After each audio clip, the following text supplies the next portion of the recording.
ॐ सौराष्ट्रदेशे विशदितिरम्ये ज्योतिर्मयं चन्द्रकलावतंसं भक्तिप्रदाना यकृपावतीर्णं तं सोमनाथं शरणं प्रपद्ये। तं सोमनाथं शरणं प्रपद्ये। श्रीशैलशृङ्गे विबुधातिसङ्गे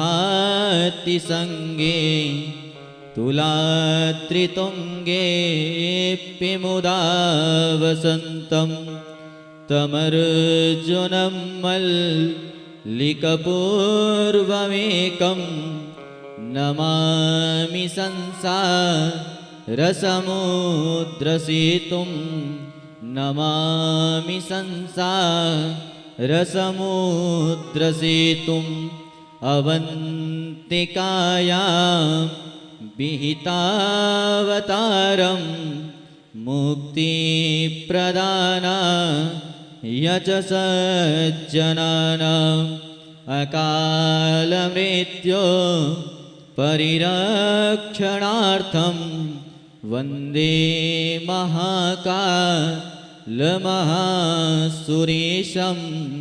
वन्दे महाकालमहासुरेशं।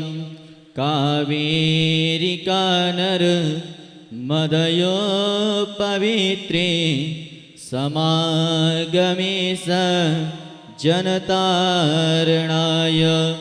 सदैव मान्धा त्रिपुरे वसन्तं ओंकारमीशं शिवमेकमीडे। ओंकारमीशं शिवमेकमीडे। पूर्वोत्तरे प्रज्वलिकानिधाने सदा वसन्तं गिरिजासमेतं सुरासुराराधितपादपद्मं श्रीवैद्यनाथं तमहं नमामि। श्रीवैद्यनाथं तमहं नमामि। यामे सदङ्गे नगरे तिरम्ये विभूषिताङ्गं विविधैश्च भोगैः सद्भक्तिमुक्तिप्रदमीशमेकं श्रीनागनाथं शरणं प्रपद्ये। श्रीनागनाथं शरणं प्रपद्ये। शुताम्रपर्णी जलराशियोगे निबध्यसेतुं विशिखैरसङ्ख्ये श्रीरामचन्द्रेण समर्पितं तं रामेश्वराख्यं नियतं नमामि। रामेश्वराख्यं नियतं नमामि। ॐ इदग्गुंहवे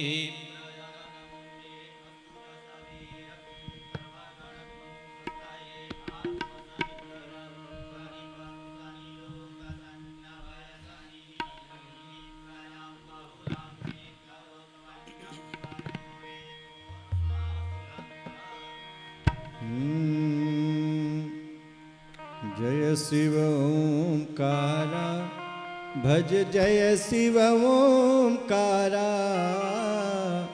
ब्रह्मा विष्णु सदा शिव भोले भोलेनाथ सदा शिव अर्धांगी धारा। ओम हर हर हरे महादेव। एकानन चतुरानन पंचानन राजे भोले पंचानन राजे हंसासन गरुड़ासन हंसासन गरुड़ासन वृषवाहन साजे ओम हर हर हर महादेव दो भुज चार चतुर्भुज दस भुजयति सोहे बोले दस भुजयति सोहे तीनों रूप निरखता बाबा जी को रूप चमकता त्रिभुवन जन मोही ओम हर हर हर महादेव अक्षमाला वनमाला रुंडमाला धारी बोले मुंडमाला धारी त्रिपुरारी कंसारी त्रिपुरारी कंसारी करमाला धारी ओम हर हर हर महादेव करके मध्य कमंडलू चक्र त्रिशूलधारी बोले चक्र त्रिशूलधारी सुखकारी दुखहारी सुखकारी दुखहारी जग पालनकारी ओम हर हर हर महादेव ब्रह्मा विष्णु सदा शिव जानत अविवेका प्रभु जानत अविवेका प्रणवाक्षर के मध्य प्रणवाक्षर में शोभित ये तीनों एका ओम हर हर हर महादेव त्रिगुण स्वामी जी की आरती जो कोई नर गावे प्रभु प्रेम सहित गावे कहत हरि हर स्वामी भजत शिवानंद स्वामी मनवांचित फल पावे ओम हर हर हर महादेव जय शिव ओंकारा भज जय शिव ओंकारा ब्रह्मा विष्णु सदा शिव अर्धांगी धारा ओम हर हर हर महादेव कर्पूर गौरम करुणावतारम संसार सारम भुजगेन्द्रहारम सदा वसन्तं हृदयारविन्दे भवं भवानी सहितं नमामि त्वमेव माता च पिता त्वमेव बन्धु च सखा त्वमेव विद्या द्रविणं त्वमेव सर्वं मम देव देव हरे राम राम राम हरे हरे हरे कृष्णा कृष्ण कृष्ण हरे हरे राम राम हरे हरे राम राम हरे श्री रामचंद्र कृपाल भज मन हरण भव भय दारुणम श्री रामचंद्र कृपाल भज मन हरण भव भय दारुणम नव कंजलोचन करकञ्ज पदकञ्जारुणं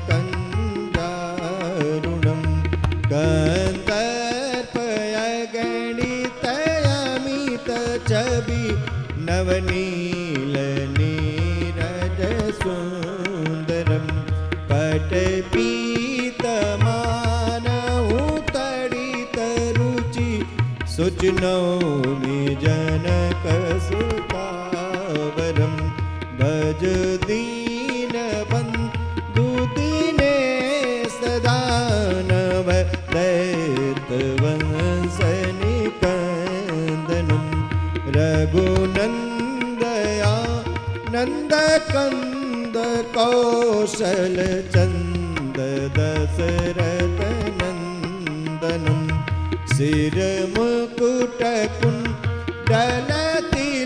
शिरमुकुटकुण्डलतिलकचारु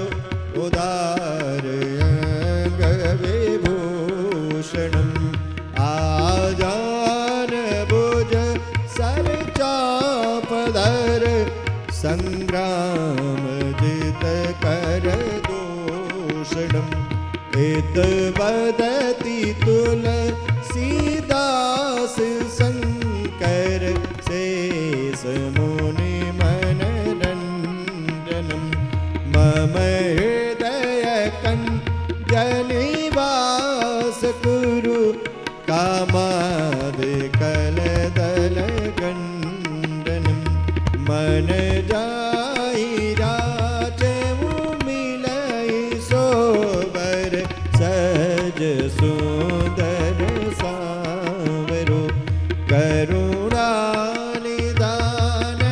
सुजान शील स्नेह जान तरावरो ए भाति गौरियासी सजुन सिय सहित हरसित अली तुलसी भवानी पूज पुन मुदित मन मंदिर चले श्री रामचंद्र श्री रामचंद्र श्री रामचंद्र कृपा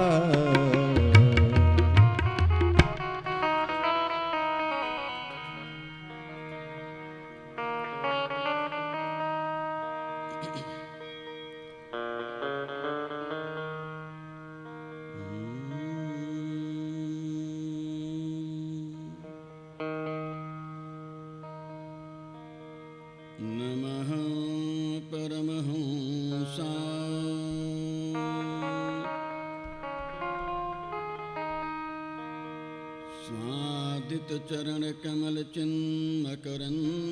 स्वादितचरणकमलचिन्मकरन्दाय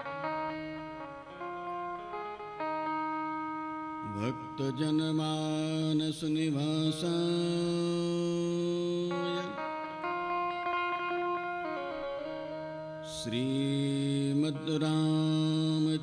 श्रीमद्रामचन्द्राय कौण्ठे यस्य विराजिते हि गरलम्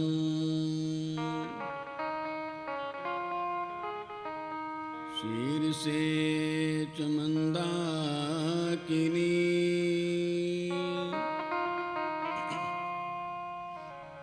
उत्सङ्गे च शिवामुखं कटितटे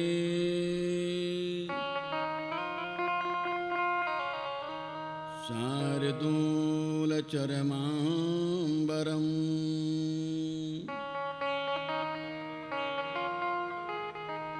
माया यस्य रुणद्धि विश्वमखिलम्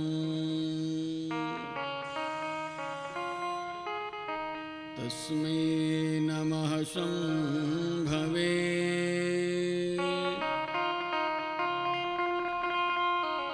जम्बो वज्जलबिन्दुवज्जलजल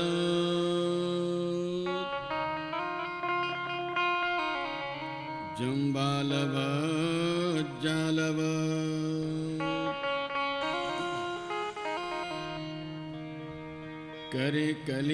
करिकलितकपालः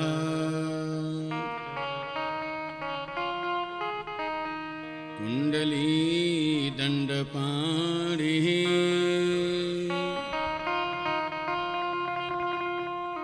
तरुणतिमिरनीलो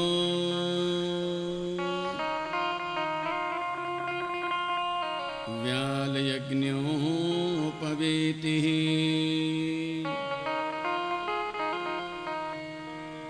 क्रतो समयसपरया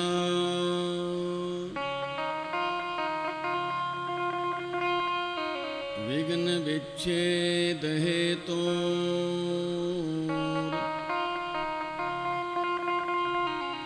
जयति वटुकनाथः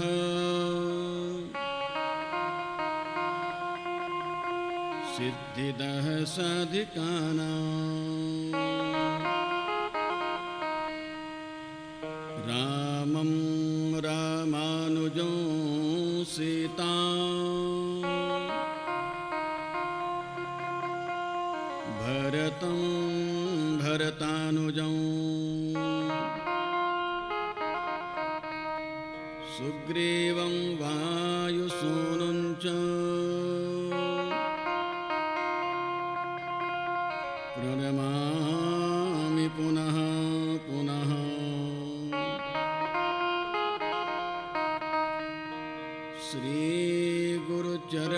श्रीगुरुचरणसरोजरज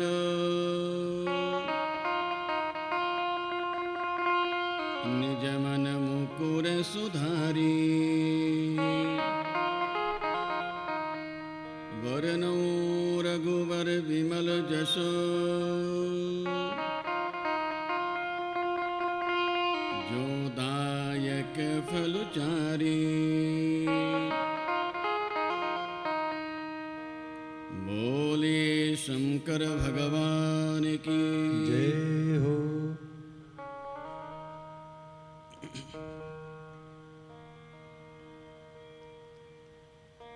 नारायण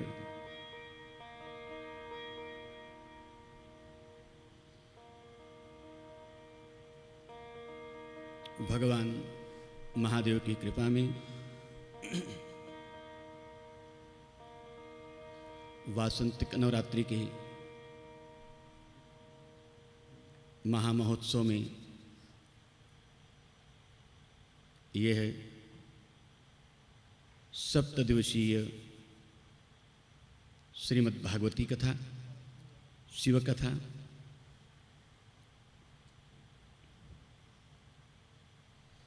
और हम सभी लोग चतुर्थ दिवस में समवेत भाव से बैठे हुए हैं।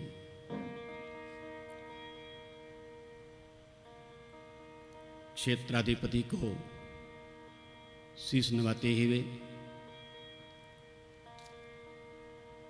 श्री हनुमान जी के चरणारविंदन में सारे सर्वस्व समर्पित करते हुए नित्य प्रत की भांति कथा यात्रा में प्रवेश करूं, इससे पूर्व हम अपने परमाराध्य को 2 बार स्मरण करें और फिर जैसी उनकी कृपा।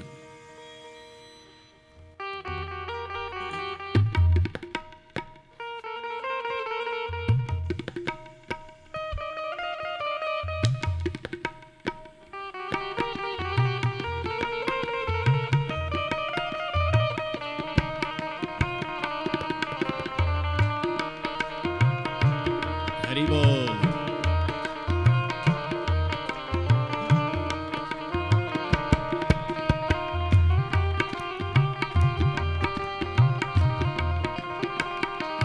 सीता राम राम राम सीता राम राम राम सीता राम राम राम सीता राम राम राम सीता राम राम राम सीता राम राम राम सीता राम राम राम सीता राम राम राम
शिवाय नमः शिवाय नमः शिवाय नमः शिवाय नमः शिवाय नमः शिवाय नमः शिवाय नमः शिवाय नमः शिवाय नमः शिवाय नमः शिवाय नमः शिवाय नमः शिवाय नमः शिवाय नमः शिवाय नमः शिवाय नमः शिवाय नमः शिवाय नमः शिवाय नमः। बोले शंकर भगवान की जय हो। श्री हनुमान जी महाराज की जय हो। श्री शिव महापुराण की जय हो। श्री सद्गुरुदेव भगवान की जय हो। नमः पार्वती पतये हर हर महादेव शंभो।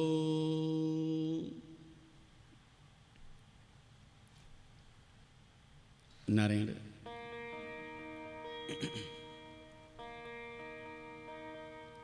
आचार्य वृंदों की सन्निधि में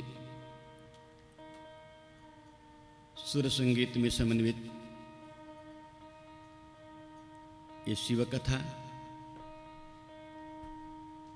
और केवल महादेव की करुणा है। परम स्नेही आयुष्मान श्री कृष्ण मेहता जी सपरिवार सपरिकर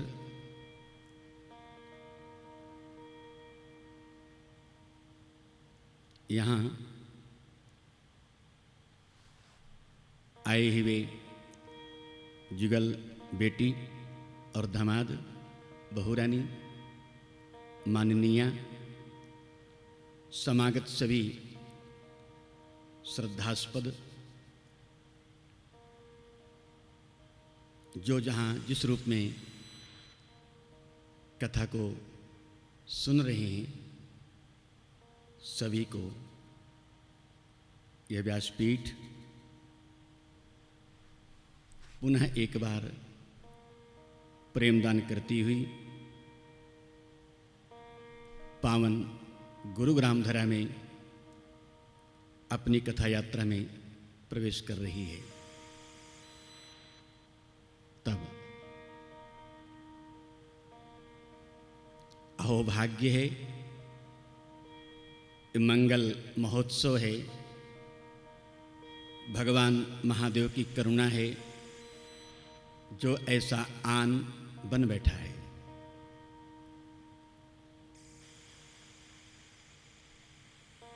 कथा में उसके अनेक पक्ष हैं, उन्हीं को कुछ आधार मान करके इन दिनों में हम लोग गा रहे हैं, कह रहे हैं। कल की कथा में भगवान महादेव के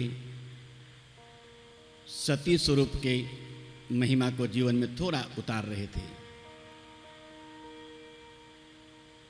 और आपको कहता चलूं, भगवान महादेव ने इस कथा को स्वयं गाया है, ऐसा एक पक्ष है। और मैं उसको याद करता रहता हूं। महात्मा सूत ने गाया है, 88,000 साधु महात्मा को सुना रहे हैं। सवाल करते हैं शौनक जी, अरे संवादी कथा है,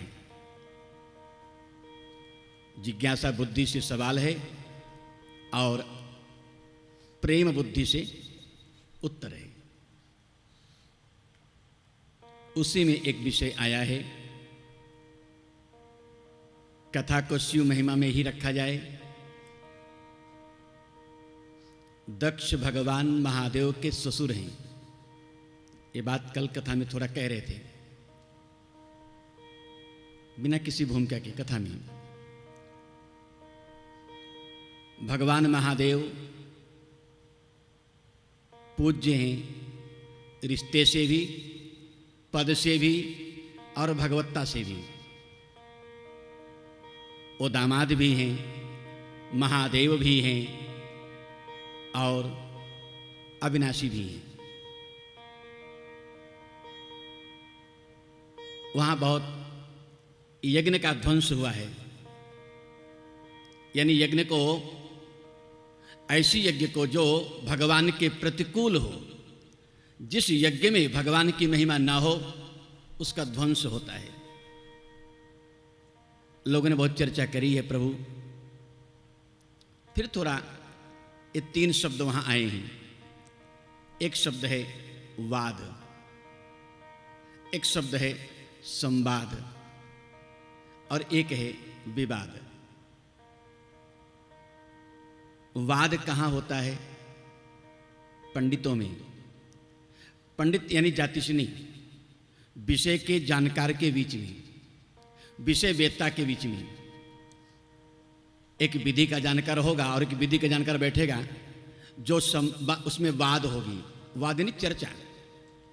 जो चर्चा होगी, उस चर्चा का कोई निष्कर्ष निकलेगा, उसका नाम क्या देंगे?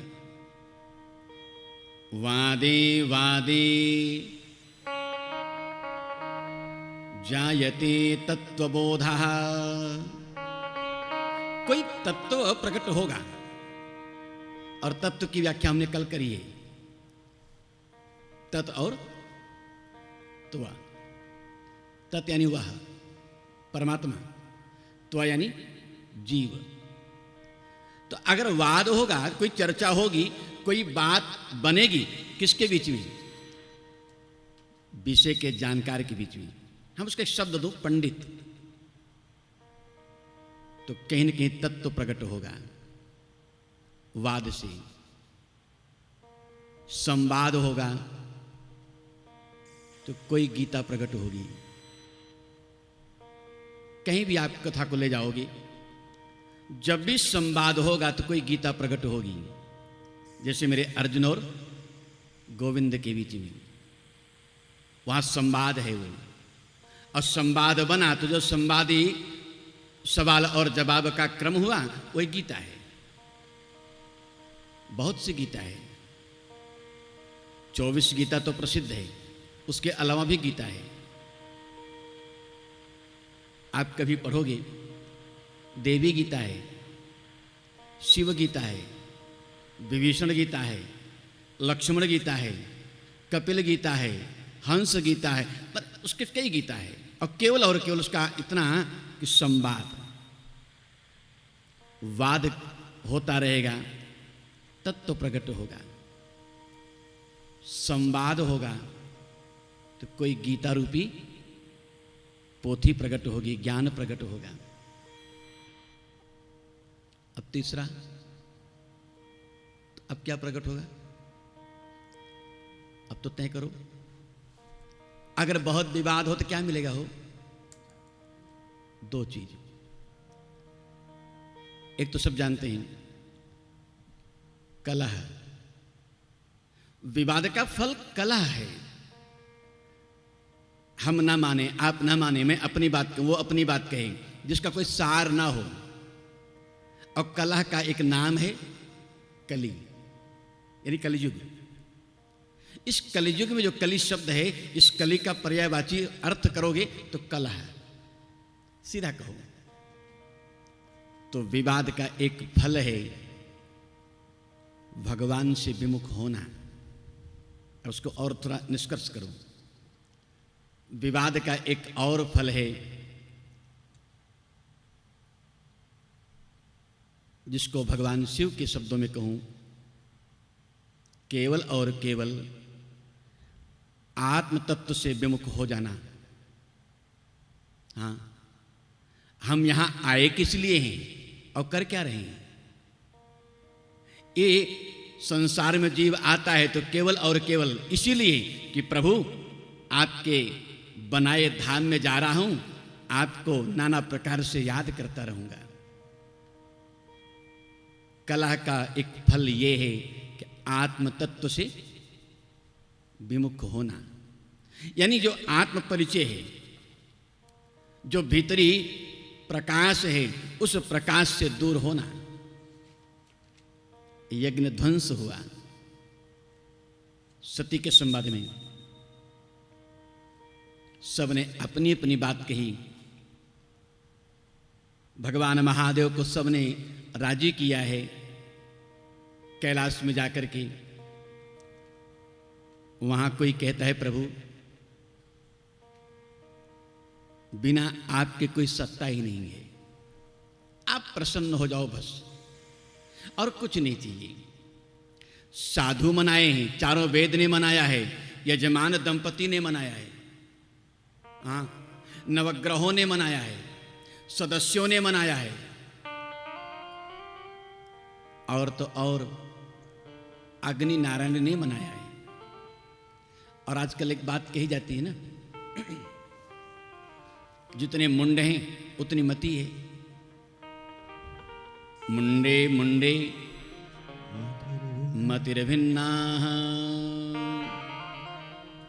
पर कैलाश की एक ये छवि अलग है। कैलाश में भीड़ बहुत है और मति एक है। मुझे ये कहना है, वहां साधु समाज की भीड़ है, हरि है, हर है, देव समाज है, यहां तक कि नारद जी भी गए हैं। सबने क्या मांगा है? प्रभु केवल आप प्रसन्न हो जाएं। और मैं कहा करता हूं, भगवान से मांगना हो तो भगवान को मांगो बस। जिसके पास जो वस्तु हो वो मांगना चाहिए। भगवान के पास में भगवत्ता है, इसलिए भगवान से भगवान को मानो। सप्रसीद प्रभो माक माकांक्षता। ये भागवत जी का शब्द है। महादेव, यदि आप सच में आप मुझ पर कृपा करना चाहते हैं तो आप प्रसन्न हो जाइए। ये उपनिषद का एक शब्द है। क्या है प्रसन्नता? भौतिक प्रसन्नता वह है कि मुझको मेरी मांगी वस्तु मिल जाए, मेरे अनुकूल वातावरण हो जाए, यह प्रसन्नता है। पर उपनिषद कहता नहीं, प्रसादस्तु प्रसन्नता। प्रसाद, प्रसाद ही प्रसन्नता है। और प्रसाद कैसा भी हो, चाहे वो आशीर्वादात्मक हो, चाहे पूजात्मक हो, और चाहे कृपात्मक हो, कैसा भी हो, प्रसाद होना चाहिए। इसलिए कहता हूं, चित्त का धर्म है प्रसन्न होना, मन का धर्म है हर्षित होना। जो विषयी होता है, जो संसार में आसक्त होता है, शायद वो हर्षित होता है, उसका मन कभी दुखी हुआ, कभी सुख में गया, मन का अतिरेक हो गया, व्यक्ति बहुत हर्षित हो गया, अगले क्षण कोई बात ऐसी आ गई, दुख हो गया। जो साधु होता है, यानी जो भगवान की कृपा पात्र में जीता है, वो प्रसन्न होता है। और अगर मुझे कहना हो, प्रसन्नता भीतरी पुकार है, भीतर की आवाज है। यहां कुछ लोगों ने अपनी अपनी बात कही है। वाद करने से तत्व का बोध होता है, संवाद करने से कोई गीता प्रकट होती है, विवाद करने से व्यक्ति आत्म विमुख होता है। इस बात को मान करके दक्ष भगवान महादेव से प्रार्थना करते हैं, प्रभु बहुत हो गया, आप अपना लीजिए। भगवान शुक्राचार्य आए हैं। ये अद्भुत प्रसंग है। कथा बहुत विस्तार की वहां है, उसको मैं सार में कह रहा हूं। दधीची महात्मा हैं, भगवान महादेव से प्रेम बहुत है, और एक कहना भी चाहिए, सबको सब वस्तु ना मिलनी चाहिए न देनी चाहिए। भगवान शुक्राचार्य कहते हैं, मैं जानता हूं तुम्हें, आज मैं तुम्हें एक मंत्र दे रहा हूं,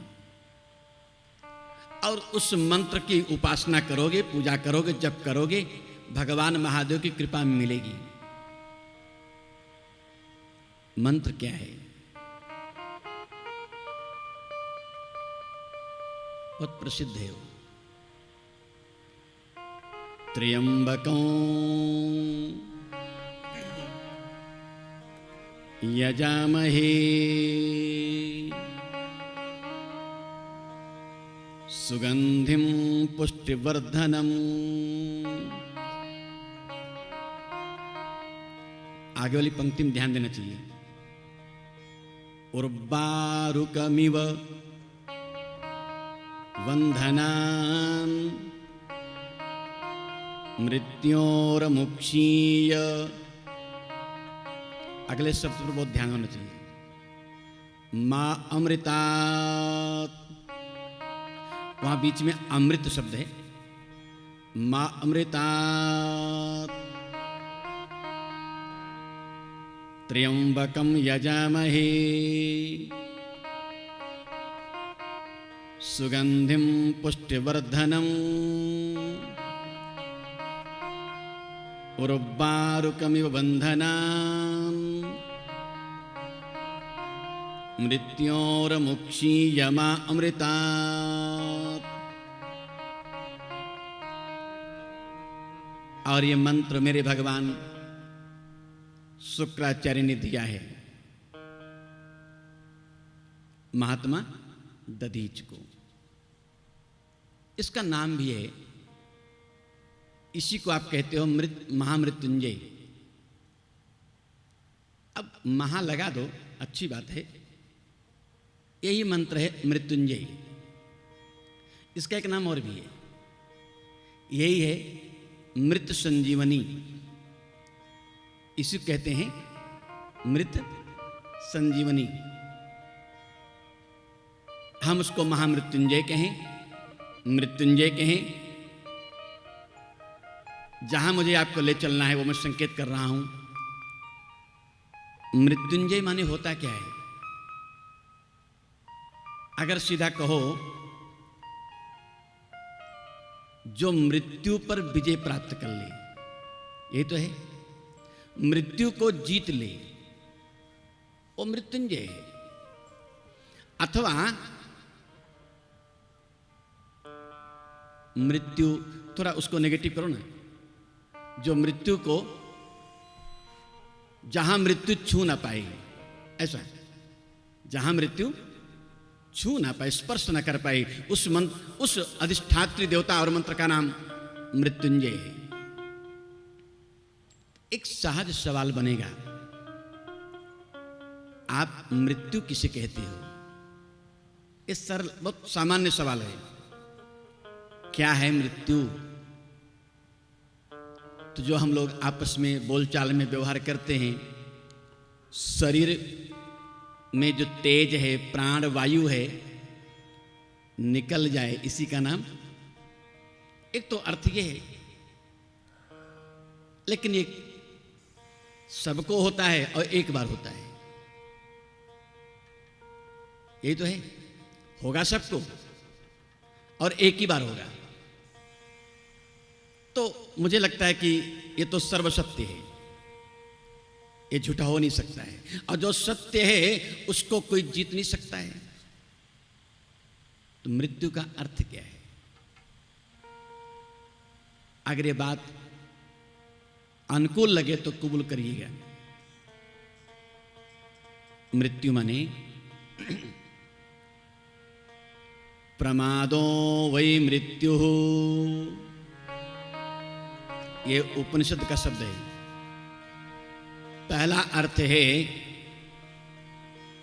जीवन का प्रमाद ही, अब तो समझ गए, जीवन का आलस्य ही मृत्यु है। बस जिस समय जो काम करना है ना करूं, समझो उस काम के प्रति मेरी मृत्यु है। बस एक लाइन में, और शायद बहुत प्रैक्टिकल हो गए। प्रमादो वै मृत्यु। इसीलिए जितने प्रकृति में, चाहे तेज हो यानी सूर्य, चाहे वो वायु हो, चाहे वो पृथ्वी हो, चाहे वो आकाश हो, चाहे वो जल हो, इनमें किसी में प्रमाद नहीं है। अगर इनमें प्रमाद आ जाए तो प्रकृति में विरूपता आ जाएगी, मृत्यु आ जाएगी। मैं कहा करता हूं, व्यक्ति दिन में कई बार मरता है, कई बार मरता है। क्यों? आप कथा को अब समझ जाओगे। चाहे ना चाहे कई बार दिन में आलस्य आता ही है। उसको मैं कहता रहता हूं, जब जागो तभी सवेरा, जब जागो तभी सवेरा। और जीवन में मैं एक नाम ले रहा हूं, पाश्चात्य फिलॉसफर है ह्यूमन कांट, बुद्धिवादी है। और कांट ने, कभी मैंने उसको पढ़ा, पूरी पुस्तक की कोई एक ही पंक्ति जीवन में उतरती है या पढ़ा जाता है। ऐसे पूरे जीवन में एक ही सांस अथवा एक ही क्षण जिया जाता है, बाकी सब मृत्यु में जाता है। कोई एक क्षण होता है जिसको जीव जी लेता है, और जिस क्षण में जी लेता है वही क्षण उसकी चेतना का अवलंबन हो जाता है। और बहुत उसकी व्याख्या न करूं, मृत्यु किसे कहते हैं? केवल और केवल प्रमाद। ये तो उपनिषद कहते हैं, क्योंकि मृत्युंजय को कहना है, इसलिए पहले हम मृत्यु को जानें। है कौन मृत्यु? गोस्वामी जी कहते हैं, कौल काम बस कृपण विमूढ़ा। नारायण, जो कुटिल है, जिसके स्वभाव में वक्रता है, बस कौल, वो भी मृत्यु है। जीवन को बहुत सरल बनाओ, जितना सहज होगा, जितना प्रभु के पास होगा। और मैं इसको सरलता से कहूं, जीवन जितना खुला होगा। एक बात बहुत अच्छी है, पहले पुराने जमाने में ये जो पोथी होती थी, कैसे होती थी? इसमें कोई ग्रंथ नहीं होता था, एक एक पन्ने खुले होते थे। क्यों? पोथी कहती है जैसे मैं निर्ग्रंथ हूं, ऐसे तुम्हारा जीवन भी निर्ग्रंथ होना चाहिए। इसकी ग्रंथ, इसकी डोर है। हमारी ग्रंथियां काम, क्रोध, लोभ, मोह है। निर्ग्रंथा अपि उरुक्रमे।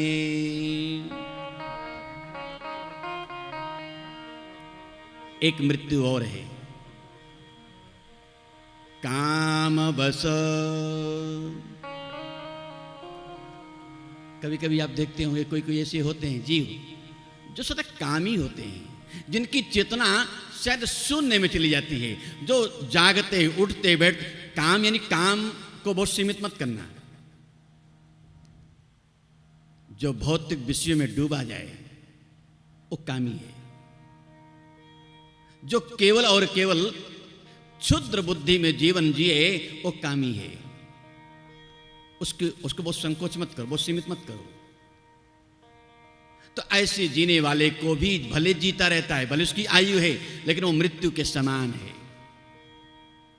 कौल काम बस कृपण विमूढ़ा। मैं आपको कहूं, है तो बड़ा सरल शब्द। कंजूस को भी कहा गया है हाँ कि जीवन रहते मौत है। अब कंजूस किसको कहते हैं, कृपण किसको कहते हैं, इसकी व्याख्या की गई है। एक तो कृपण जिसको आम बोलचाल में लगा लेते हैं कि बड़ा कंजूस आदमी है ये, उसको मैं काहे को न करूं, हो सकता है, लेकिन मुझको लगता है कंजूस वह है जो भगवान की दी हुई समय को भगवान में न लगाए केवल, क्योंकि अध्यात्म चेतना का पीठ है तो बात वही रखनी चाहिए। 24 घंटे का समय है, इसका बंटवारा है, कौन समय कब कहां लगाऊं। 4 ही जगह समय लगाना होता है, 4, धर्म, अर्थ, काम और मोक्ष के लिए। तो अगर 24 को 4 से डिवाइड करोगे तो कितना बनेगा, 6 घंटे समय धर्म के प्रति होना चाहिए, 6 घंटे समय अर्थ के प्रति होना चाहिए, और 6 घंटे समय काम संसार के प्रति होना चाहिए, और 6 घंटे समय एकांत में अपने इष्ट के प्रति होना चाहिए, मोक्ष। और अगर ऐसा ना हो, अब उसको आज की व्यवस्था में थोड़ा ज्यादा कम हो सकता है, पर होना ऐसे ही चाहिए। और अगर ऐसा नहीं किया तो समझो कौन होंगे आप, कृपण नहीं। एक और है, कौल काम बस कृपण विमूढ़ा। आज जिसको देखो वही बड़ा बुद्धिमान बना है। हाँ, अक्सर हम लोग तो बहुत इसको सहते रहते हैं, पोथी नहीं पढ़ना है, ग्रंथ नहीं पढ़ना है, गुरु कृपा में नहीं बैठना है, सवाल उसको बनता रहता है, उसको उतावलापन इतना होता है कब पूछूं। यही विमूढ़ है, हाँ यही उसकी मंदमति है। और मैं कहता रहता हूं प्रश्न करना अंतिम अवस्था है। मुझे बहुत अच्छा लगा था आदरणीय मेहता जी का, आपने कहा गुरु जी कोई मन में आती भाव तो मैं वहां नहीं बाद में पूछता हूं। ये पता नहीं आपने क्यों कहा, लेकिन मैं आपको एक क्रम बता रहा हूं, आपने सही कहा। और यहां से बैठ के मैं स्तुति नहीं करता, किसी की चाटुकारिता नहीं करता हूं। जब यहां बैठता हूं तो पहले आप पढ़ो, पहला नियम है पढ़ो, फिर आप पढ़ाओ। और जब पढ़ लिए पढ़ा लिए, पढ़ाना कोई स्कूल कॉलेज की बात नहीं होती है, स्वयं को पढ़ाओ, अपने में पढ़ाओ। तो पढ़ना हो गया, पढ़ाना हो गया, थोड़ा करो ना प्रवचन। तीसरी अवस्था है, घर में बहू हो, बेटी हो, दामाद हो, सासू और ससुर हो, एक को बना दो वक्ता और सब लोग बैठ जाओ बन गो श्रोता। एक करेगा प्रवचन, सब लोग सुनेंगे, हो गया प्रवचन। और इसके बाद कोई सवाल, कोई जिज्ञासा बने तब किसी गुरु के पास जाओ, धीरे से उसको पूछो कि मैंने आपकी कृपा से पढ़ा, पढ़ाया, एकांत में प्रवचन भी किया, कोई ना मिले। एक बहुत अच्छी अध्यात्म चेतना है, निज मन मुकुर सुधारी। एक सामने शीशा रख लो, अपने फेस को देखते रहो और करते रहो प्रवचन। यही बताएगा कि आपको कहां सवाल बन रहा है और कहां नहीं बन रहा है। और तब किसी गुरु कृपा से पूछोगे, तब जो उत्तर बनेगा वही उत्तर मार्ग प्रशस्त कर देगा। अब होता कैसे है, न पढ़ना है, न पढ़ाना है, न आपस में उसकी चर्चा करनी है प्रवचन। पहला काम सवाल, कौल काम बस कृपण विमूढ़ा। और गोस्वामी जी कहते हैं ऐसा व्यक्ति कैसा होगा, अति दरिद्र अति बूढ़ा। यहां अति शब्द का प्रयोग किया है। दरिद्र का एक अर्थ तो जानते हैं हम लोग, धनहीन, यही तो है। दरिद्र का एक अर्थ ये भी है कि चारों तरफ से भगवान की छाया हो, कृपा हो, और फिर भी उसके भीतर मैं न बैठूं। बारिश होती हो, बढ़िया छाता लगा हो, फिर भी छाता का सहारा न लूं। एक कृपा ही है। ऐसा मत मान लेना कि मैंने बना लिया ये ना, भगवान महादेव ने ऐसी कृपा की तब बुद्धि बनी। और बुद्धि कैसी बनी कि हो ऐसा, अब फिर भी मैं इससे दूर रहूं। यही है अति दरिद्र। नारायण, कभी कभी एक चीज होता है जीवन में, अच्छा करो कलंक मिल जाता है। हाँ, बहुत अच्छा करो फिर भी आप पर आक्षेप आ जाता है। मैं ज्योतिष में नहीं जाऊंगा कि किस ग्रह के नाते ऐसा होता है, वो भी सही है। लेकिन एक बात कहूंगा, जिसको बार बार आक्षेप मिलता रहे, कलंक मिलता रहे, ऐसा व्यक्ति जीवन जीते जीते भी मृत्यु के समान, उसको लगता है मैं जीवन क्यों बनाऊं अपना, इससे तो अच्छा मौत हो जाए। और कहता रहता हूं, कोई प्रतिष्ठित हो, कोई ज्ञानी हो, कोई जानकार हो, उसको एक छोटा सा कलंक लग जाए, बस जीते जी मर गया। नारायण, अवस्था से भी मौत होती है। कोई बहुत सयाना हो जाए, अंगम गलितम पलितम तुंडम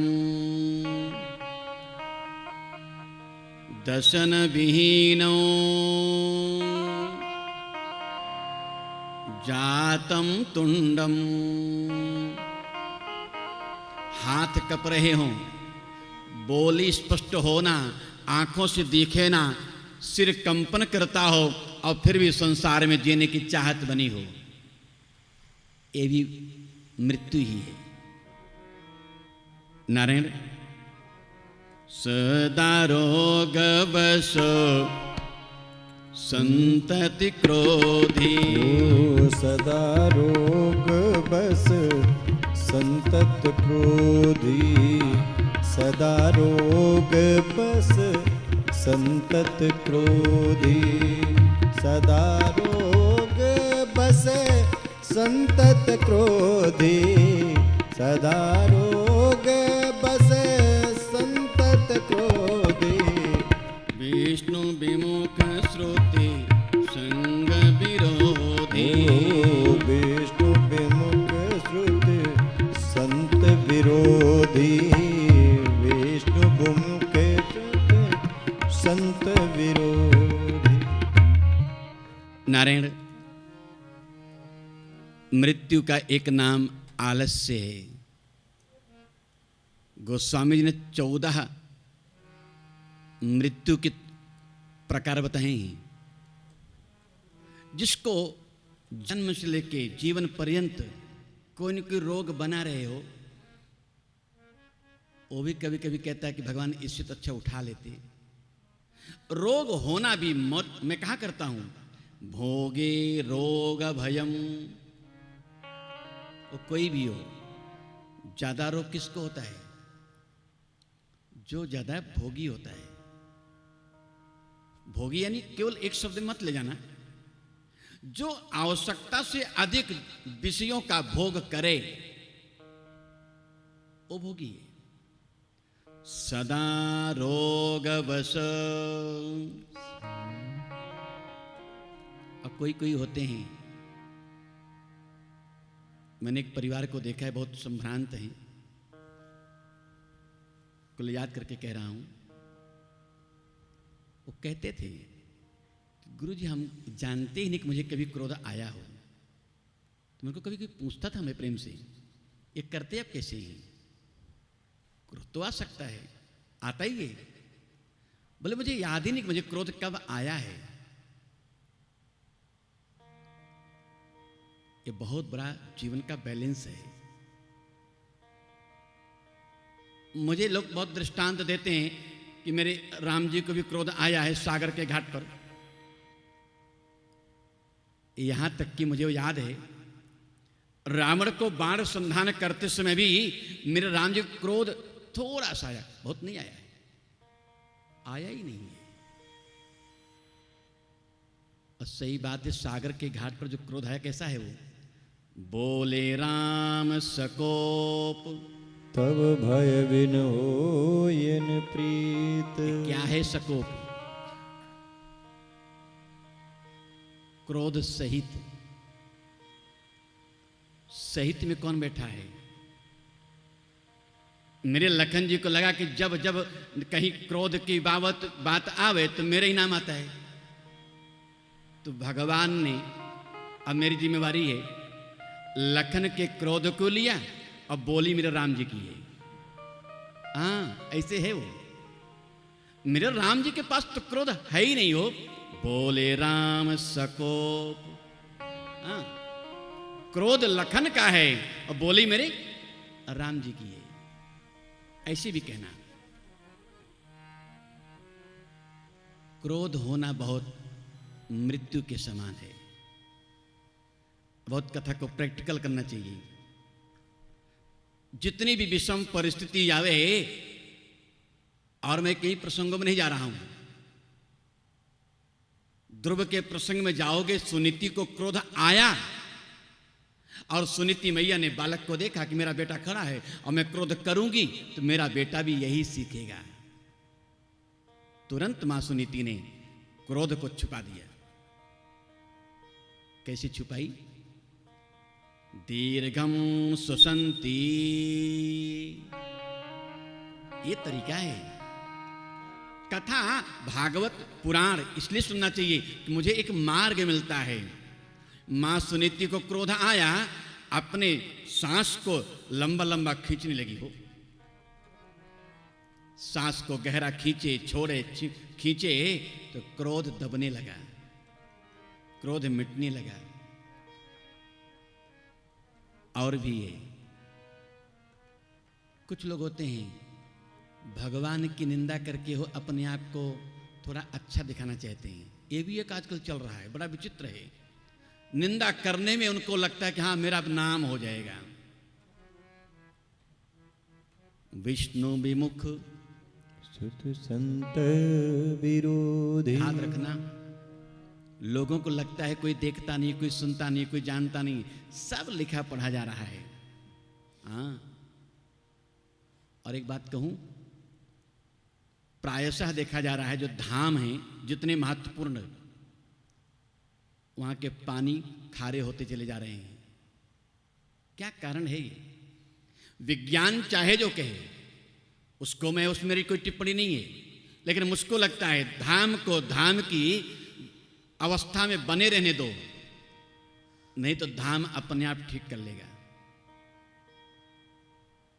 एक और है, साधु और संत की तुम महिमा नहीं गा सकते तो मत गाओ, पर उसकी निंदा मत करो। भगवान मृत्युंजय मंत्र के अधिष्ठात्री देवता हैं, और मैं कहता रहता हूं मृत्यु का एक रूप ये भी है जो सदा नेगेटिव रहे। बस जिसके जीवन में प्रायशः नकारात्मकता रहे। साधु की निंदा क्या है? निंदा माने बोलना, उसको उसके प्रति कहने के कुछ नेगेटिविटी है, कोई नकारात्मकता है, तो ये बार बार, अभी कभी किसी को देखो गाड़ी में बैठता है, ड्राइवर को टोकने शुरू कर देता है, वहां भी उसके नकारात्मक काम करना शुरू कर देती है। यात्रा बनाओ कहीं पवित्र धाम का, पवित्र स्थान का, एक विघ्न ला देगा धीरे से। हाँ हाँ कल चलते हैं, अगले हफ्ते चलते हैं।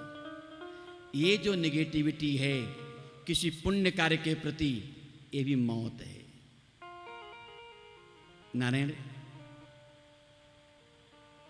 केवल शरीर को देखे, देह को देखे और देव का दर्शन न करे, ये भी मृत्यु है। तन पोषक निंदक खानी, इसका जीवन केवल और केवल निंदा में लगा रहता है। मैं कहा करता हूं, गीता जी को पढ़िएगा, मिलेगा। तुल्य निंदा स्तुति ही मौनी, हाँ, कुछ ऐसे भी मौनी हैं, महात्मा हैं जो न प्रशंसा करते हैं ना निंदा करते हैं, मौन। और मैं कहा करता हूं, बुद्ध को यहां याद करूं, बुद्ध ने बहुत जवाब दिया, बहुत उत्तर दिया, बहुत सवाल के सिद्धांत बताए। आखिर में 4 सवाल को बुद्ध ने मौन उत्तर दिया है। ये भगवान के प्रति में ये जो मौन है, बहुत से प्रश्नों का जवाब हो जाता है। पापमयी बुद्धि बहुत हो, यह भी मृत्यु है। मेरे पूज्य गुरुदेव कहते रहे, पानी और ये वाणी, दो का स्वभाव कैसा होता है? अधोगति। ऐसा कोई साहित्य पढ़ो जो थोड़ा सा अच्छा ना हो तो नींद भी नहीं आती है। वेदांत पढ़ो, उपनिषद पढ़ो, कोई धार्मिक ग्रंथ पढ़ो, नींद पहले आने लगती है। हाँ, क्यों? आखिर आंख वही है, पढ़ना भी ऐसी है। तो जो सत साहित्य है उसमें बुद्धि लगती है, जो असत साहित्य है मन लगता है। मैं थोड़ा अगर उसको और, आजकल लोग मन क्या है, बुद्धि क्या है एक ही। वही बेटी है, विवाह हो जाता है, पत्नी बन जाती है, बच्चे होते हैं, वही माँ हो जाती है, बहू आ जाती है, वही सासू हो जाती है वही, उसमें कोई भेद नहीं है। ऐसी मन कौन है, बुद्धि कौन है, मति कौन है, प्रतिभा कौन है एक। सदानंद ने वेदांत सार में लिखा है, जहां संकल्प और विकल्प की बात रहे ना, करूं कि ना करूं, करूं कि ना करूं, कथा में बैठूं कि ना बैठूं, इस अवस्था का नाम मन है। मुझको कथा में ही बैठना है, इस अवस्था का नाम बुद्धि है। कथा को मैं अपने जीवन में अच्छी अच्छी बातों को बसा लूं, इसका नाम प्रतिभा है। और भगवान में ही मेरी बुद्धि लगी रहे, इसका नाम मति है वो एक वो। मुझे इतना कहना है, पापमयी बुद्धि, पापमयी वृत्ति मृत्यु है। ठीक है? गोस्वामी जी कहते हैं, जीवत सव सम 14 प्राणी, जीवत सम सम 14 प्राणी, जीवत सम सम 14 प्राणी, जीवत सम सम 14 प्राणी। तनि पोषक निंदक अघ खानी, तन पोषक निंदक यज्ञ खानी, तन पोषक निंदक यज्ञ खानी, तन पोषक निंदक यज्ञ खानी, जीवत सम सो 14 प्राणी, जीवत सम सो 14 प्राणी। अब थोड़ा देखो, एक मृत्यु है जो सबको होती है एक बार, वो तो ठीक हुआ। एक मृत्यु होती जो कई बार होती है रोज, जिसका नाम आलस्य। और गोस्वामी जी ने इसको 14 प्रकार से बता दिया है, कहां कहां मृत्यु दिखती है। और इन सब पर जो विजय प्राप्त करे उस मंत्र का नाम, अब तो लग गया, वही महामृत्युंजय है, वही मृत्युंजय है। नारायण सूत भगवान कहते हैं, त्र्यंबकम यजामहे,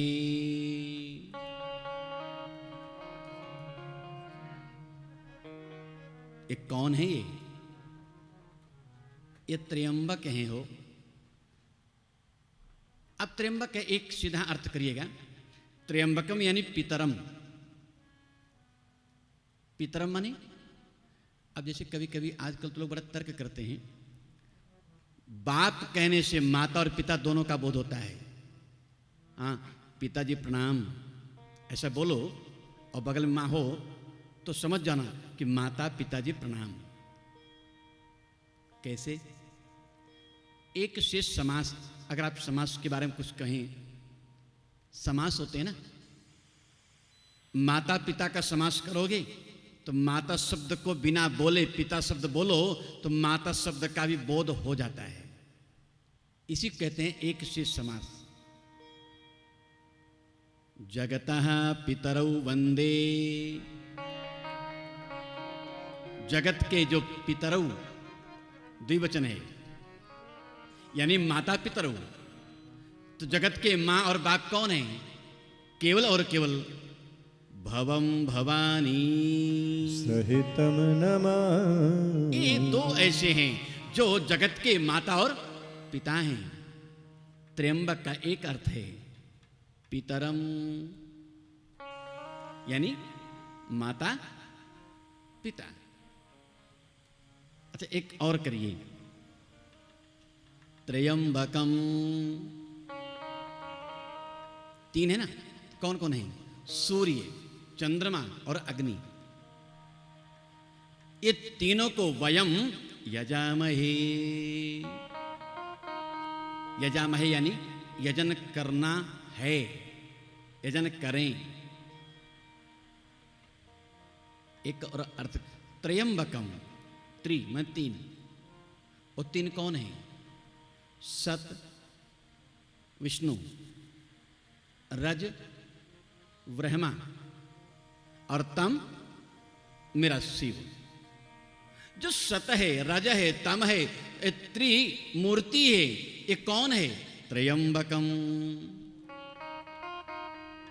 मेरा वो विष्णु है, ब्रह्मा है और संबित मेरे भगवान शिव हैं, ये त्र्यंबकम है। त्र्यंबकम यजामहे।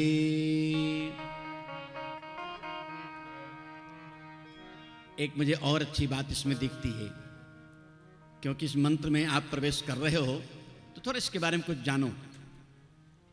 ये भगवान का बहुत प्रिय मंत्र है। कौन है ये त्र्यंबकम? ये तीन तत्व है। तीन तत्व है। कौन कौन? एक तत्व है जिसका नाम है आत्म तत्व। बहुत मुश्किल होता है बताना, ये कहना कि आत्मा क्या है। अब तो बड़ा मुश्किल शब्द है, लेकिन उसको उतना ही समझिएगा कि ज्ञान जहां जाके बैठ जाए। कनाद ने, गौतम ने ही अर्थ किया है, ज्ञानाधिकरणम आत्मा। ज्ञान जहां जाकर बैठ जाए उस अवस्था का नाम आत्मा है। तो त्र्यंबकम जो त्रि है, तीन है, वो तीन कौन है? तीन तत्व है। एक तत्व है आत्म तत्व, दूसरा तत्व है विद्या तत्व। ठीक है, एक है आत्म तत्व, दूसरा है विद्या तत्व, और तीसरा अब तो आप समझ गए, शिव तत्व। ये तीन जो तत्व है यही त्र्यंबकम का त्रि है। यही है त्र्यंबकम का त्रि। और इसको याद मन जहां तक बन सके चित्त में बस जाए तो और अच्छा है। आत्म तत्व, विद्या तत्व और शिव तत्व, ये त्र्यंबकम का त्रि है, तीन है।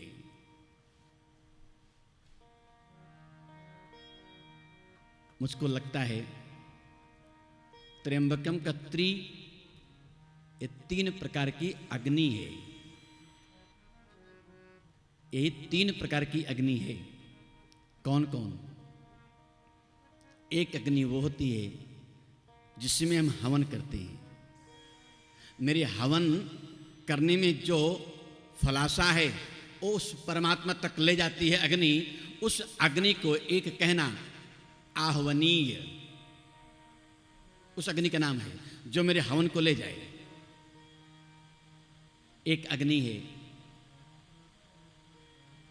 चाहे कोई पंथ हो, मैं इसको ये आग्रह बुद्धि से नहीं कहता कभी भी। विवाह होता है, विवाह में थोड़ी हवन होती है, तो जो हवन होती ना, हवन में जो अग्नि होती है उस अग्नि का नाम है गार्हपत्य। यानी गृहस्थी में हम प्रवेश कर रहे हैं, उसका सीधा को गार्हपत्य। और एक अग्नि है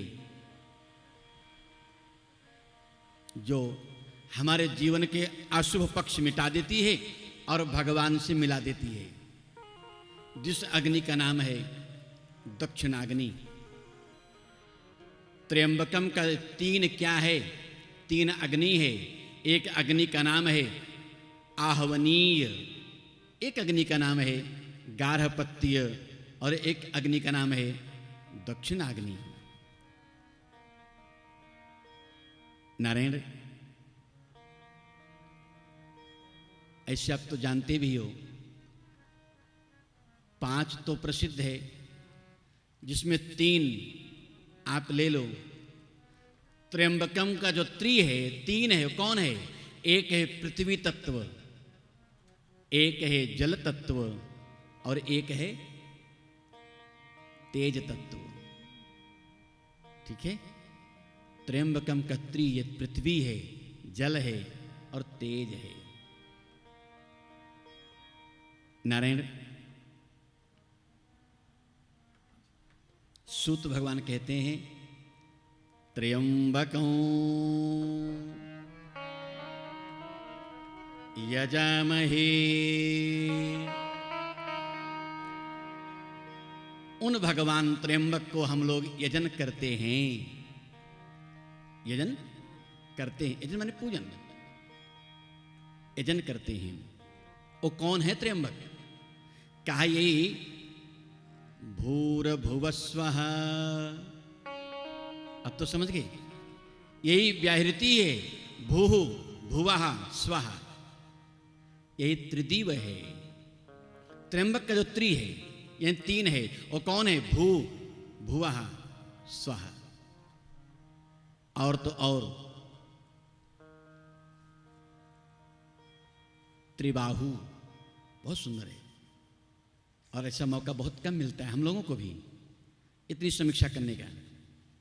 त्र्यंबकम में जो त्रि शब्द है वो मेरे ब्रह्मा हैं, विष्णु हैं और भगवान शिव हैं। त्रि। मैं आपको कहूं, अब थोड़ा आनंद लो। गंभीर हो जाए तो बता ना, मैं थोड़ा उसको, हाँ कोई संकोच नहीं है, पर मुझे बहुत आनंद आ रहा है। त्र्यंबकम यजामहे।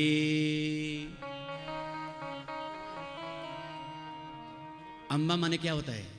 अंबा, अंबा कहते हैं मां को, अंबा कहते हैं मां को।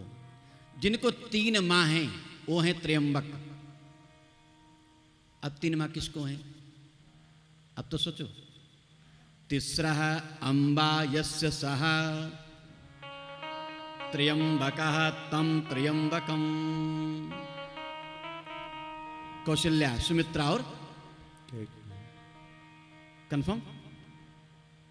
जिनको 3 मां हैं, एक कौशल्या मां, एक सुमित्रा मां और एक कैकेयी मां, किनको हैं? अब तो बोलो। मेरे राम जी को। हाँ, त्र्यंबकम। अच्छा, एक बात और कह दूं, अंब माने होता है आंसू। अंब यानी जिनकी 3 आंखों से आंसू की बूंद टपक रही हो, ऐसे है वो। जिनके 3 आंखों से, 3 आंख किसको है? ठीक है, शिव जी को।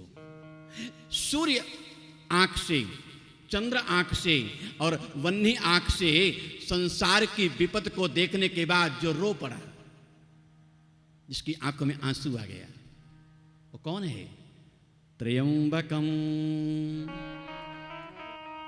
ये तो मैं कहीं और जा रहा हूं, मुझे बहुत अच्छा लग रहा है। एक बार हम लोग नासिक में गए, सब मेरी पहली यात्रा थी वहां की, बहुत पहले की बात है ये।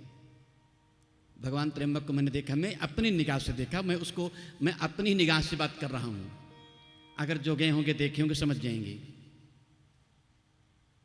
मंदिर कहाँ है? जो गए होंगे देखे होंगे समझ जाएंगे।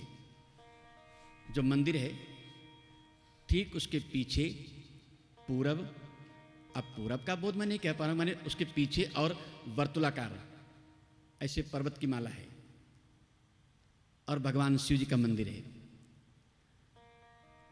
दर्शन में मेरी रुचि बहुत थी, झूठ नहीं बोलूंगा, यहां से कह रहा हूं। लेकिन दर्शन के अलावा मेरी एक रुचि और थी जो मैं इसको निहारता रहा पहली बार, इसके माथे पर चंद्रमा है। चंद्रमा क्या है? ये वर्तुलाकार जो पर्वतमाला। मुझे प्रत्यक्ष ऐसा लग रहा था कि भगवान महादेव को जो कहा जाता है, कौन है ये? द्वितीया के चंद्रमा विराजे हैं जिनके मस्तक पर, कोई और नहीं है, यही है त्र्यंबकम। जिनके मस्तक पर चंद्रमा हो एक, जिनके स्वरूप में गंगा की धार हो दो, और जो स्वयं हो त्र्यंबकम। आगे व्याख्या करूं उसके लिए नमः शिवाय। आओ एक क्षण के लिए हम लोग चलते नमः शिवाय में, तब जो है इस पवित्र मंत्र को और व्याख्यायित करते हैं। नमः शिवाय ओम नमः शिवाय, हर हर बोले नमः शिवाय। नमः शिवाय ओम नमः शिवाय, हर हर बोले नमः शिवाय। गंगाधराय बोले गंगाधराय, गंगाधराय शिव गंगाधरा, हर हर बोले नमः शिवाय।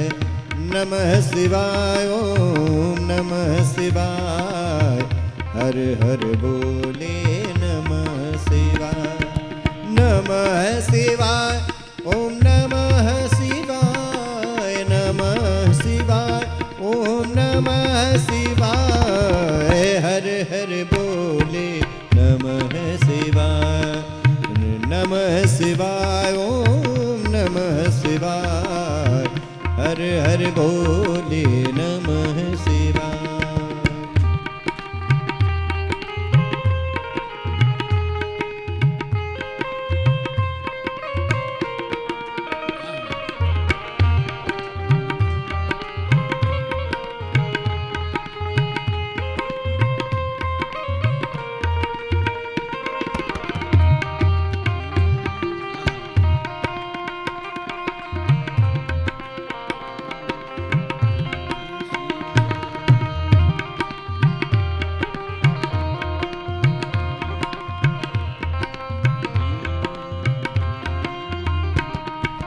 भस्म रमाय शिव भस्म रमाय, भस्म रमाय शिव भस्म रमाय।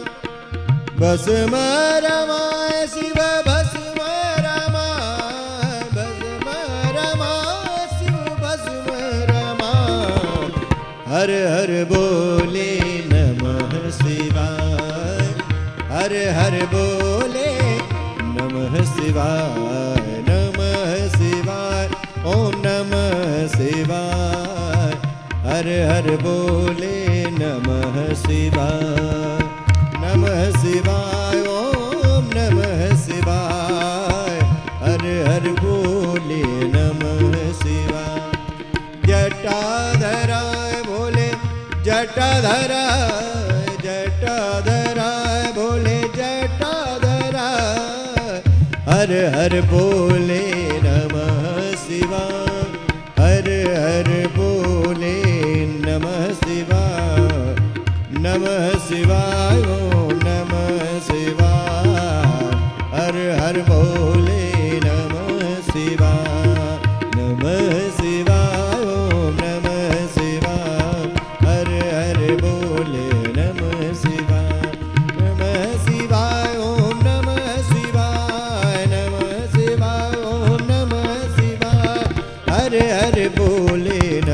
शिवाय हरे हरे बोले नमः शिवाय नमः शिवाय ओम नमः शिवाय हरे हरे बोले नमः शिवाय ओम नमः शिवाय हरे हरे बोले हरे हरे बोले हरे हरे बोले।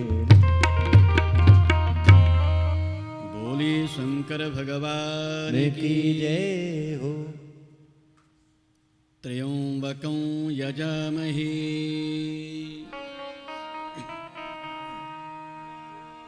ये पवित्र महामंत्र है। त्र्यंबकम महादेवम शिवम यजामहे, उनका यजन करते हैं वयम। वो देती क्या है? सुगंधिम पुष्टिवर्धनम।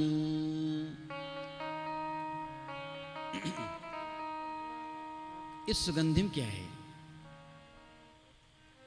एक सुगंधि माने होता है महक, खुशबू,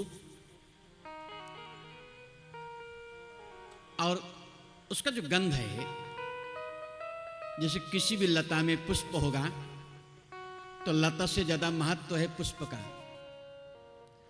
पुष्प से ज्यादा महत्व है पराग का, पराग से ज्यादा महत्व है उसकी खुशबू का। तो अक्सर हम लोग कहते हैं, इसलिए भगवान को कभी भी जहां तक बन सके निर्गंध पुष्प नहीं चढ़ाना चाहिए। हाँ, जहां तक बन सके भगवान को जो पुष्प का उत्तम भाग है क्या है? गंध, यानी खुशबू। तो ऐसे जो त्र्यंबक भगवान महादेव की उपासना करता है उसको क्या मिलता है? उस उपासना का जो उत्तम पक्ष है, सुगंधिम नहीं, सार, उसका तत्व। सुगंधि से यहां तत्व को लेना। जो पूजा का तत्व है, मैं फूल चढ़ाऊं, अगरबत्ती करूं, दीपमाला करूं, भोग लगाऊं, ये उसकी पूजा का प्रकार है। इसका जो उत्तम पक्ष है उसकी सुगंधि है। इसलिए मैं कहता रहता हूं। और जो सुगंधि क्या देती है? पुष्टिवर्धनम। नारायण संपूर्ण भूतों में, भूत यानी जीवों में, सारे जीवों में, जीवों की जो इतनी इंद्रियां हैं, उन इंद्रियों में जितने उनके विषय हैं, उन विषयों में और विषयों के प्रति जो उसका उत्तम पक्ष है, उसका गंध, उन गंधों में वर्धनम। मैं अगर उसका एक दृष्टांत दूं तो अगर मैं भगवान को आंखों से निहारता रहूं, संसार न देखूं, तो आंख की ज्योति बढ़ती जाएगी, बढ़ती जाएगी। है बहुत सूक्ष्म, है पर सत्य। यहां जो परमात्मा महादेव हैं, उनका यजन करने वाला मिलता क्या है? सुगंधिम पुष्टिवर्धनम। इसी को सूत भगवान थोड़ा व्याख्या करते हैं। सर्वभूतेषु यानी सारे जीवों में, सर्वत्र सब जगह, त्रिगुणेषु, त्रिगुण यानी सत, रज और तम, कृतौ यथा। उसके त्रिगुण की महिमा बहुत है। तम से घबराना मत, रज से लिप्त न होना, सत से दूर मत होना। हाँ, तीनों की एक व्याख्या है। तम से घबराना मत, रज में लिप्त मत होना और सत्य से दूर मत होना। नारायण देवताओं में, गणों में जो अपनी सत रज तम बुद्धि को लगा करके जुड़ा रहता है, उसी के जीवन में पुष्टिवर्धनम। उसका सब कुछ, अध्यात्म तो बढ़ेगा, संसार भी बढ़ेगा। ऐसा सुधा कहूं। और तो और जो सुगंधी है, खुशबू है, वो क्या है? वो ईश्वर रूप है। इसलिए मैं कहा करता हूं, अब उसका बदलाव अलग हो गया है, पर अगर कोई मौलिक खुशबू है, और गंध किसका गुण है? कभी कभी आप एकांत में जाओ, बहुत एकाग्रता से देखो, जगह जगह की मिट्टी उठाओ और मिट्टी को हाथ में थोड़ी देर के मसल करो, उसको लगाओ नासिका से, हर मिट्टी की खुशबू थोड़ी अलग होगी। क्यों? गंध का मूल जो स्थान है वो मिट्टी है। अगर कोई चीज महक रहा है तो समझो उसमें मिट्टी है। ऐसा तर्क संग्रहकार कहते हैं, अन्नम भट्ट कहते हैं। तत्र गंधवती पृथ्वी, अगर कोई किसी में गंध है तो गंध यानी पृथ्वी का तत्व उसमें है। हाँ, फूल महकता है तो फूल में पृथ्वी से गंध आया ही है, तभी महक रहा है। नारायण, पुष्टि क्या चीज है? ये पुष्टि वर्धन में पुष्टि क्या है? सूत भगवान कहते हैं प्रकृति। अब प्रकृति की व्याख्या तो बहुत है, जो हम लोग समझ पाए उसको मैं कहूं। प्रकृति यानी चित जल पावक गगन समीर एक, और ये जो इंद्रियां, इनका जो विषय, ये सब प्रकृति है। संसार प्रकृति है और संसार के चलाने वाला पुरुष है। सीधा समझो, संसार जगत प्रकृति है और जगत को करने वाला पुरुष है। तो प्रकृति अपने आप पुष्ट हो जाती है अगर उसमें सुगंधी हो, यानी उत्तम साधना हो। इसलिए मैं कहता हूं, जीवन में दो अवस्था बहुत ध्यान देना चाहिए। जिसका बचपन सुधर जाए उसकी जवानी ठीक हो जाती है, और कहने देना, जिसकी जवानी ठीक हो जाए उसका बुढ़ापा ठीक हो जाता है, और अगर जिसका बुढ़ापा ठीक हो जाए तो मरण ठीक होगा ही। हाँ, तो जीवन का पहला जो पक्ष है ये बचपन, इसको बहुत सुधारना चाहिए। एक कवि हुए हैं देव, इसको उन्होंने बहुत बांध के रखा है। खेले खेले बालपन बाल मंडली के संग, पल माही बीती गयो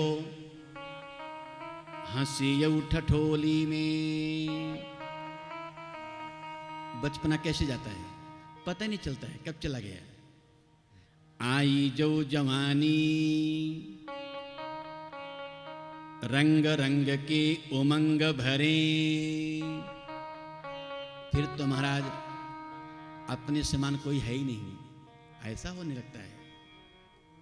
आई जो जवानी रंग रंग के उमंग भरे, गरजी गरजी बोले सिंह जैसी बोली में। कब तक हो, आखिर ये भी तो जाएगा। और जैसे जीवन का तीसरा पड़ाव आया, बूढ़ भये कांपे अंग।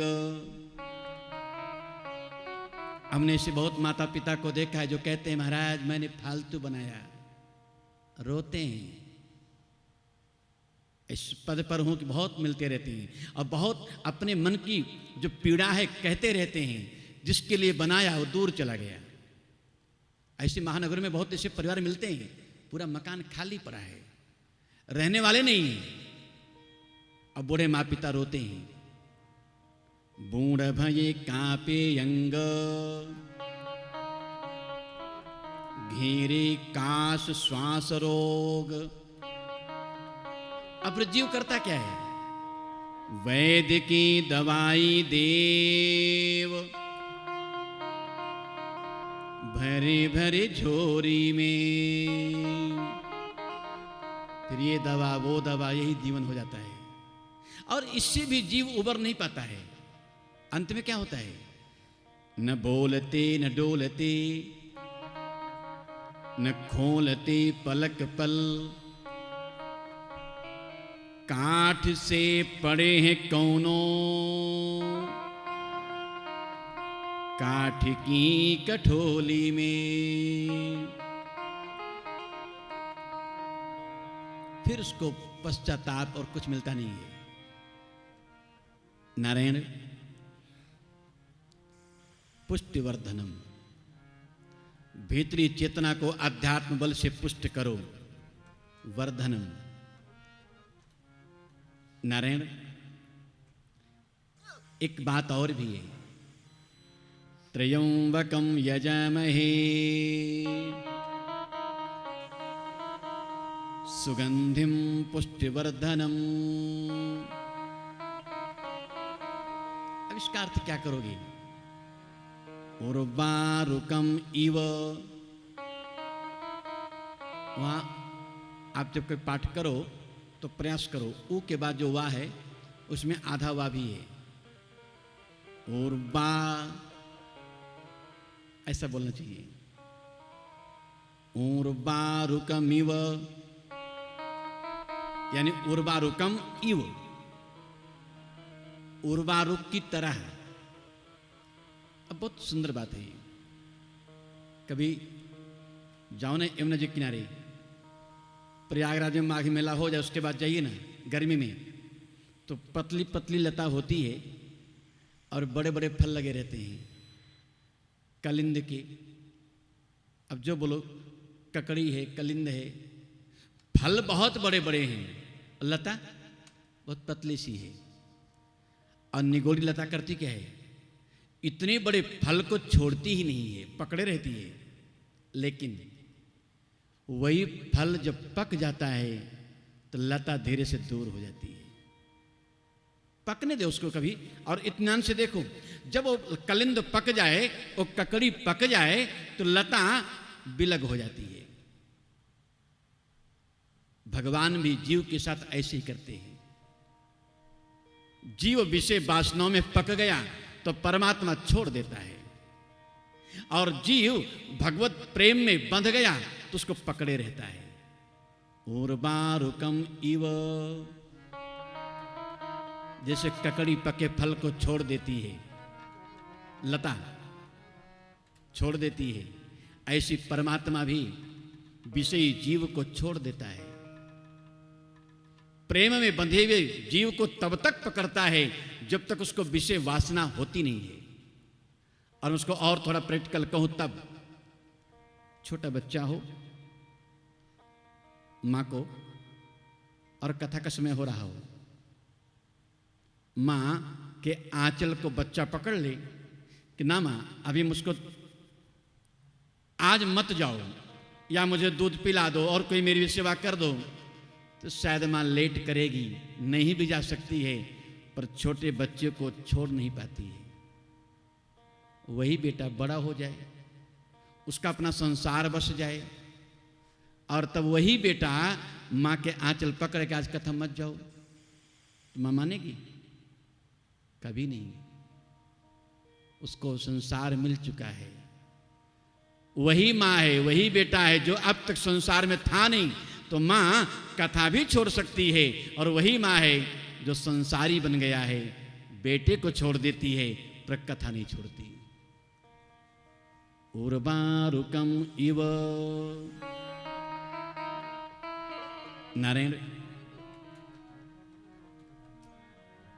मंत्र के आगे, त्र्यंबकम यजामहे सुगंधिम पुष्टिवर्धनम, उर्वारुकम इव बंधनात्। वहां जो आधा ना है उसका मूलता है पंचमी विभक्ति का एक वचन।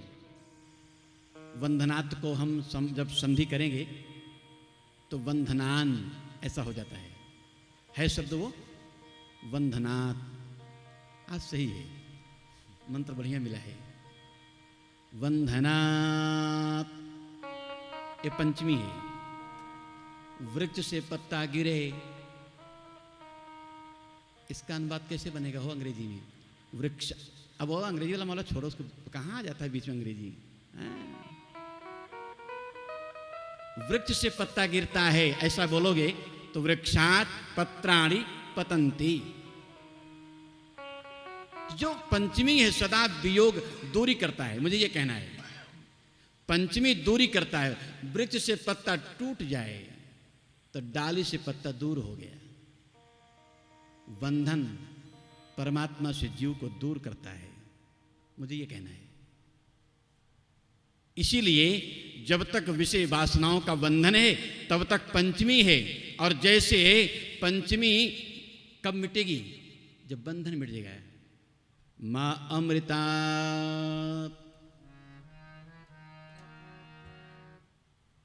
मृत्यु से मत डरना। हाँ, ये मेरे भगवान का वचन है। मृत्यु से मत डरना। मां नहीं, मां माने नहीं। मृत्योर मां, ये तो है। मृत्यु से मत डरना। क्यों? अमृतात्, तुम्हारे जीवन में अमृत बिंदु है। अब अमृत के कई अर्थ हैं। एक अर्थ ऐसा भी करना कि जो सदा चरणामृत अमृत है। भगवान को बढ़िया स्नान कराओ, जो स्नान में जल मिलता है वो भी अमृत है। हो कोई गुरु आवे, उसका पांव पखारो बढ़िया।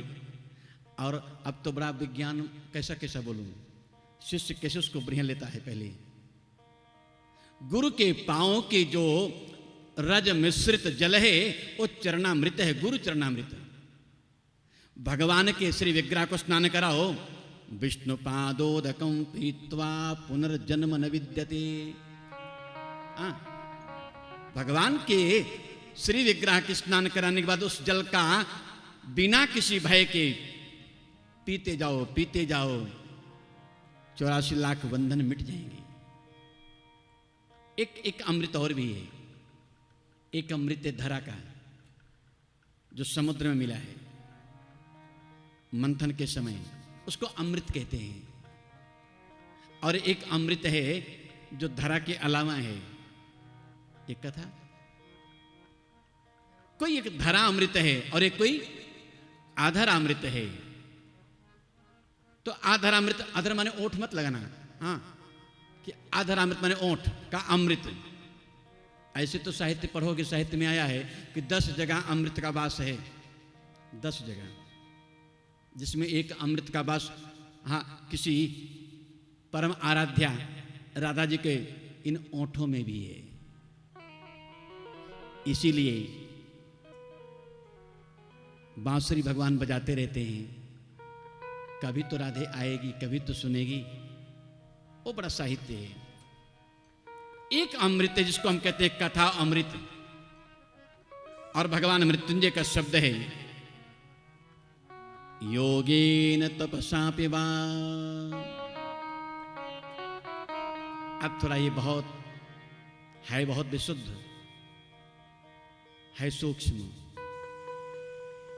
जो योगी जन हैं, जो समाधि में बैठते हैं और वहां केवल और केवल मुख बंद करके मन में आवाज देते हुए त्र्यंबकम यजामहे सुगंधिम पुष्टिवर्धनम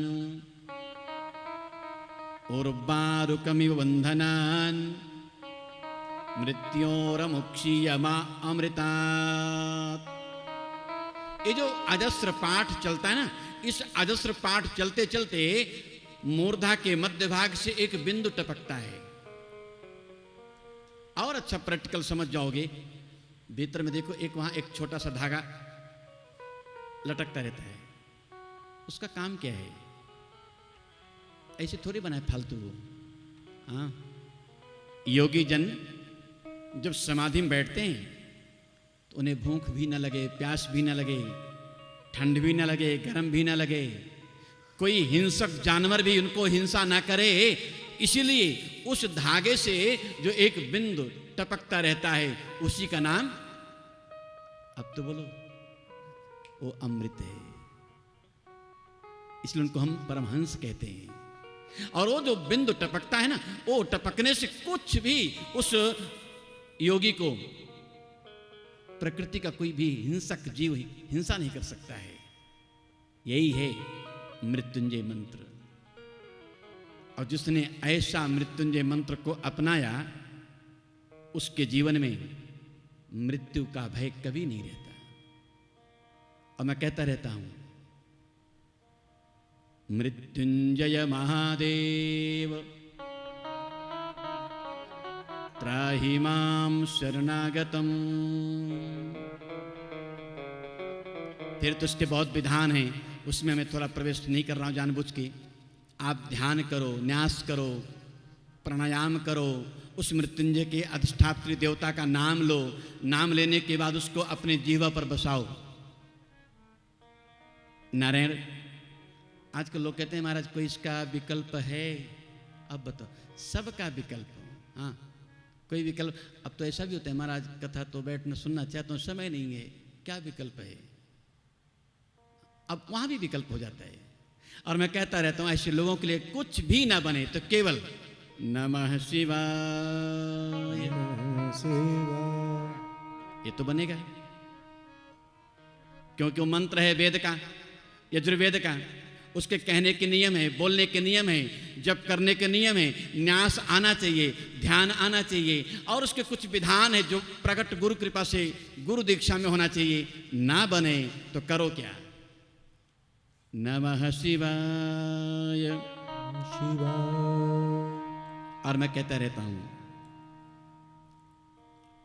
शिवाय गौरी वदनाब्ज वृंद। नहीं, वो शिव हैं, हो वही मृत्युंजय हैं, वही शिव हैं, वही गौरी के मुखमंडल के आभा हैं। आहा, कैसी बात है। भगवान महादेव कौन है? वही अपनी पत्नी के श्रीमुख के आभा हैं, प्रकाश हैं। शिवाय गौरी वदनाब्ज वृंद। वो कौन है? वही सूरज हैं, वही चंद्रमा हैं, वही अग्नि हैं। दक्षाध्वरनाशकाय। नहीं, वो परमात्मा कौन है? मैं कहा करता हूं, वो परमात्मा केवल और केवल जो राम विमुख हो, शिव विमुख हो, ऐसे यज्ञ करने वालों के लिए शत्रु हैं। हाँ, शिवद्रोही मम दास कहा। केवल और केवल याद रखना, ये भेद जो बना के चलते हैं, मैं हरि का हूं, मैं हर का नहीं हूं, मैं हर का हूं, हरि का नहीं हूं, यही तुम्हारा पाप तुमको नष्ट कर देता है। दक्षाध्वरनाशकाय।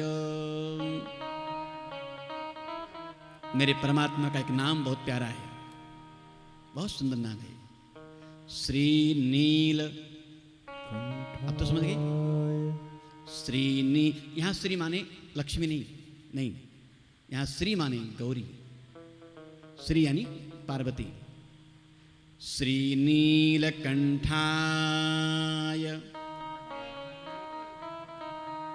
ओ परमात्मा,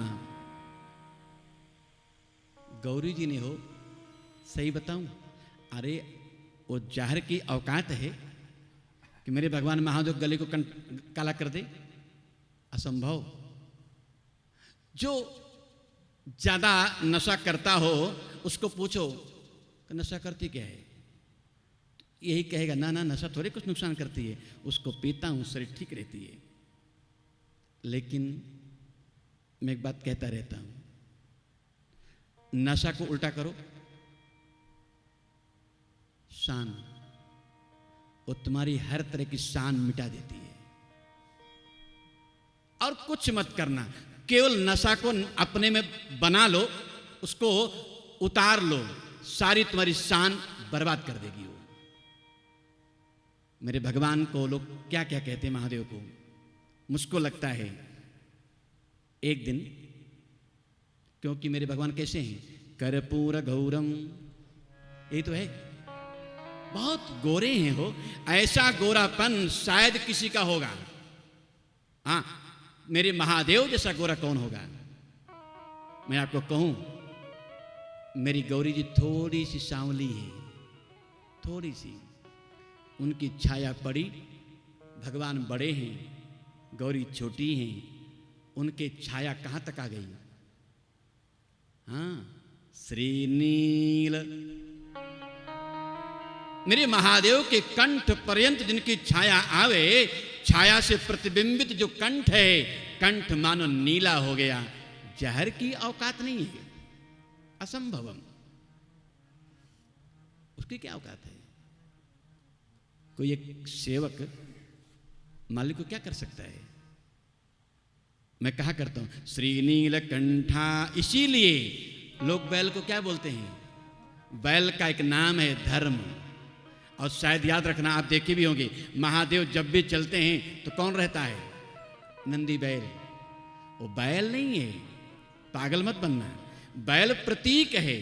जैसे कोई क्लास में जाओ तो करता क्या है टीचर, गाय बनाता है दीवार में, ब्लैक बोर्ड पर, और बच्चों से कहता है कि ये अयं गौ, ये गाय है। वो गाय है, वो तो गाय का चित्र है। अगर गाय होती तो गाय जैसा व्यवहार होता उसमें, बनाता गाय का चित्र है, फिर भी अध्यापक कहता है अयं गौ, ये गाय है। और बच्चा करता क्या है, स्टूडेंट को लाभ में क्या है, दीवाल पर बनी हुई चित्र रूपी गाय से संसार की सही गाय को पहचान लेता है। झूठे मार्ग से चलते चलते कभी सही मार्ग मिल जाता है। और मैं कहता रहता हूं, वो बैल प्रतीक है। बैल के रूप में भगवान जिनका आश्रय लेते हैं, मुझे कहने देना, भगवान भी जिनका आश्रय लें वो केवल और केवल धर्म है। बैल धर्म है। श्रीनीलकंठाय वृषध्वजाय, नाम क्या पड़ेगा इनका, तस्मै शिकाराय नमः शिवाय। अब तो बोलना पड़ेगा, नमः शिवाय। नकार मकार शिकार, ये परमात्मा शी शब्दांश महादेव शिव हैं, जिनको हम कहते हैं त्र्यंबकम यजामहे सुगंधिम पुष्टिवर्धनम उर्वारुकमिव बंधनान् मृत्योर्मा बंधनान् मृत्योर्मुक्षीयमामृतात्। मृत्यु से पार जाना है, अमृत बिंदु को पाना है, इसी का नाम मृत्युंजय मंत्र है। आओ उन भगवान महादेव को एक बार प्रणाम कर लें, फिर जो मुझे शुद्ध भगवान की कृपा से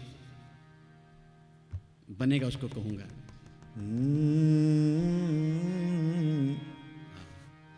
ओम नमः शिवाय, भोले ओम नमः शिवाय, ओम नमः शिवाय, भोले ओम नमः शिवाय। सुंदर सुंदर नाम जप ले ओम नमः शिवाय, सुंदर सुंदर नाम जप ले ओम नमः शिवाय, ओम नमः शिवाय, बोले ओम नमः शिवाय शिवाय, ओम नमः शिवाय, बोले ओम नमः शिवाय।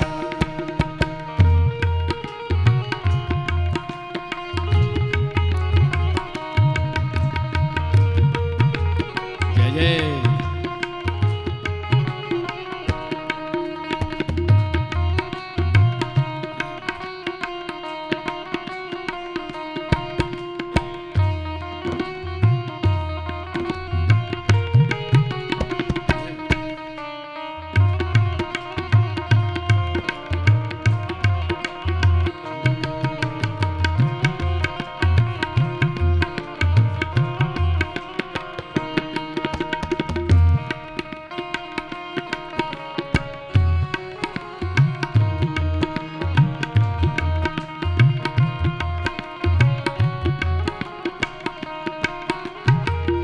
कर में डमरू अजब बिराजे, कर में डमरू अजब बिराजे, इनकी जटा में गंगा साजे, इनकी जटा में गंगा साजे। कहते हर पल राम राम ये कहते,